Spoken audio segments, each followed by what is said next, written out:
ಹಳೆಯ ಚಿನ್ನದ ಒಡವೆನ ಅಧಿಕ ಬೆಲೆಗೆ ಮಾರಬೇಕೆ? ಅಂದ್ರೆ ಆಟಿಕಾಗೆ ಕಾಲ್ ಮಾಡಿ 8803000300. Attica Gold Company. DK Shivakumar ಪ್ರಮಾಣ ವಚನ ಸ್ವೀಕಾರ ಹಿನ್ನೆಲೆ ಡಿಕೆ ಶಿವಕುಮಾರ್ ಹೆಸರಲ್ಲಿ ಹಲವೆಡೆ ವಿಶೇಷ ಪೂಜೆ ಪುನಸ್ಕಾರಗಳು ನೆರವೇರ್ತಾ ಇವೆ. ಸುತ್ತೂರು ಮಠದಲ್ಲಿ ಡಿಕೆ ಶಿವಕುಮಾರ್ ಹೆಸರಲ್ಲಿ ವಿಶೇಷ ಪೂಜೆಯನ್ನ ಸಲ್ಲಿಕೆ ಮಾಡಲಾಗಿದೆ.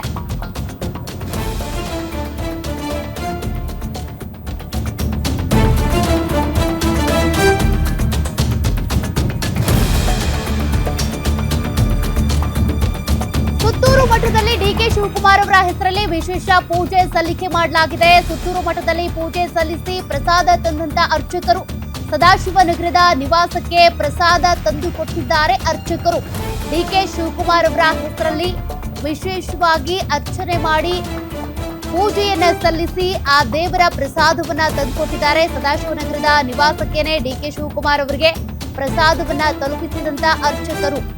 ಡಿಕೆ ಶಿವಕುಮಾರ್ ಅವರು ಈಗಾಗಲೇ ಸರ್ವ ಧರ್ಮಗಳ ಗುರುಗಳನ್ನು ಕೂಡ ಮಠಾಧೀಶರನ್ನ ಸ್ವಾಮೀಜಿಗಳನ್ನು ಕೂಡ ಈಗಾಗಲೇ ಪೂಜೆಗೆ ಆಹ್ವಾನಿಸಿದ್ದಾರೆ. ಭಕ್ತಿ ಭಾವ ಹೆಚ್ಚು ಡಿಕೆ ಶಿವಕುಮಾರ್ ಅವರಿಗೆ. ಅನೇಕ ಮಠಗಳಿಗೆ ಭೇಟಿ ಕೊಡ್ತಾನೆ ಇರ್ತಾರೆ.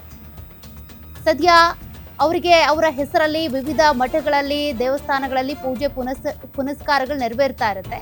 ಸದ್ಯ ಈಗ ಪ್ರಸಾದ ಅವ್ರ ಮನೆ ತಲುಪಿದೆ. ಮತ್ತಷ್ಟು ಡೀಟೇಲ್ಸ್ ಕೊಡ್ತಾರೆ ನಮ್ಮ ಪ್ರತಿನಿಧಿ ವೀರೇಶ್ ದಾನಿ. ವೀರೇಶ್, ಸುತ್ತೂರು ಮಠದಲ್ಲಿ ಡಿಕೆ ಶಿವಕುಮಾರ್ ಅವರ ಹೆಸರಲ್ಲಿ ವಿಶೇಷವಾಗಿ ಪೂಜೆ ಸಲ್ಲಿಸಿ ಪ್ರಸಾದವನ್ನ ಅವ್ರ ಮನೆಗೇನೆ ತಲುಪಿಸಲಾಗಿದೆ. ಇದಕ್ಕೆ ಸಂಬಂಧಪಟ್ಟಂತೆ ಏನ್ ಡೀಟೇಲ್ಸ್ ಇದೆ? ಯಾವ ರೀತಿಯಾಗಿ ಪ್ರಮಾಣ ವಚನಕ್ಕೆ ಸಿದ್ಧತೆ ಮಾಡ್ಕೊಳ್ತಿದ್ದಾರೆ? ಅವರ ಮನೆಯ ಹತ್ರ ಯಾವ ರೀತಿ ಇದೆ ವಾತಾವರಣ?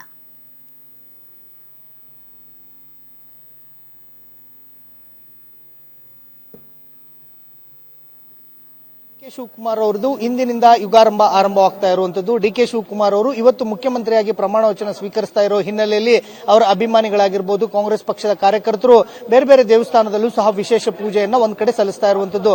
ಇನ್ನೊಂದ್ ಕಡೆ ನಿನ್ನೆ ರಾತ್ರಿಯೂ ಸಹ ಡಿಕೆ ಶಿವಕುಮಾರ್ ಅವರು ನಡೆದುಕೊಳ್ಳುವಂತ ಅಜ್ಜಯ್ಯನ ಮಠ ಅಂದ್ರೆ ನಾಗರಬಾವಿಯಲ್ಲಿರ್ತಕ್ಕಂಥ ಅಜ್ಜಯ್ಯನ ಮಠಕ್ಕೆ ಹೋಗಿ ಅಲ್ಲೂ ಸಹ ವಿಶೇಷ ಪೂಜೆಯನ್ನ ಸಲ್ಲಿಸಿ ಆಶೀರ್ವಾದವನ್ನ ಪಡೆದುಕೊಂಡು ಬಂದಿರುವಂತದ್ದು. ಇವತ್ತು ಬೆಳಗ್ಗೆಯೂ ಸಹ ಸುತ್ತೂರು ಮಠದಲ್ಲಿ ಡಿಕೆ ಶಿವಕುಮಾರ್ ಅವರ ಹೆಸರಿನಲ್ಲಿ ವಿಶೇಷ ಪೂಜೆಯನ್ನ ಮಾಡಲಾಗಿರುವಂತದ್ದು ಮತ್ತು ಆ ಪೂಜೆ ಆದ ಬಳಿಕ ಅರ್ಚಕರು ಸಹ ಡಿಕೆ ಶಿವಕುಮಾರ್ ಅವರ ನಿವಾಸಕ್ಕೆ ಈಗಾಗಲೇ ಪ್ರಸಾದವನ್ನು ಸಹ ತಂದುಕೊಟ್ಟಿರುವಂತದ್ದು. ಡಿಕೆ ಶಿವಕುಮಾರ್ ಅವರು ಪ್ರಮಾಣ ವಚನ ಸ್ವೀಕಾರ ಸಮಾರಂಭದಲ್ಲಿ ನಾಡಿನ ಹಲವು ಮಠಾಧೀಶರುಗಳಿಗೂ ಸಹ ಪ್ರಮಾಣ ವಚನ ಸ್ವೀಕಾರ ಸಮಾರಂಭಕ್ಕೆ ಸಾಕ್ಷೀಕರಣಕ್ಕೆ ಅವರಿಗೆ ಆಹ್ವಾನವನ್ನು ಮಾಡಿರುವಂತದ್ದು ದೃಶ್ಯದಲ್ಲೂ ಸಹ ನೋಡ್ತಾ ಇರಬಹುದು.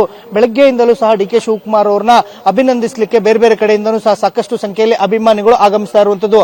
ಆದ್ರೆ ಪೊಲೀಸರು ಇಲ್ಲಿ ದಟ್ಟಣೆ ಆಗ್ತಾ ಇರೋ ಹಿನ್ನೆಲೆಯಲ್ಲಿ ಎಲ್ಲರೂ ಸಹ ಅವರ ಕಚೇರಿ ಒಳಗಡೆ ಆಸನದ ವ್ಯವಸ್ಥೆಯನ್ನು ಸಹ ಮಾಡ್ಕೋತಾ ಇರುವಂತದ್ದು.